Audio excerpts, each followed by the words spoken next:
Charles Adler with 3 minutes that matter. Kim Gattis is an author, a contributor to one of the world's best English language magazines, The Atlantic. Gattis is based in Washington and Beirut, which is home territory for her. That's where she was born. Gattis says the massive operation by Hamas inside Israel, very different than anything in the past. It is well planned. It must have taken months to organize, and most important, must have had outside support from Iran, probably through their force based in Lebanon known as Hezbollah.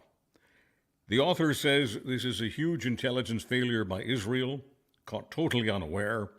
At the moment we are recording this on a Saturday, we do not know how many Israeli civilians and military personnel have been killed in Israel by Hamas. We do not know how many Israelis have been forcibly taken to Gaza. We do know the Yom Kippur War began 50 years and 1 day ago. We don't know how large this war will get. We do know it will be much larger and bloodier than it is right now on the very first day of the new war between Israel and Hamas. Will it become a wider war with Iran? That is the major source of anxiety by observers around the planet.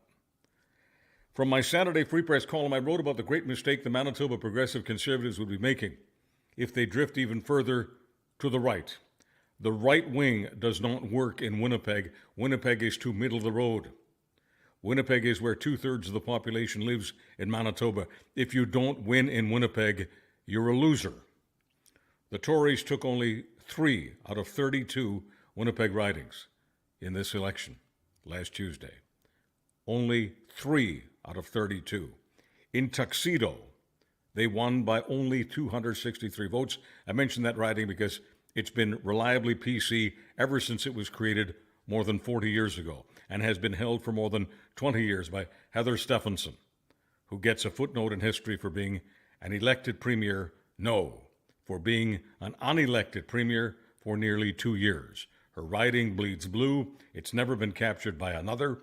In the 10 elections up until this one, the PCs won every single time, but they nearly lost this time because many Tory voters were switching to become NDP voters, as strange as that may sound to people in Manitoba, never mind the rest of the country. That's not usually a switch people make, conservative to NDP. Conservative to Liberal, yes, but not all the way to the Orange Party.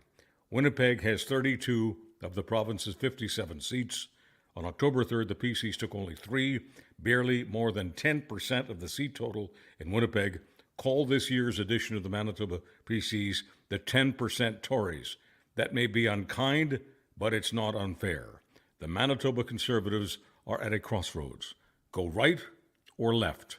That is the choice. If they go right, they deliver a string of governments to the new Democratic Party. As I said in my column on this Saturday, October 7th, if the Conservatives go even further to the right, they turn Premier Canoe into King Canoe. I'm Charles Adler with 3 minutes.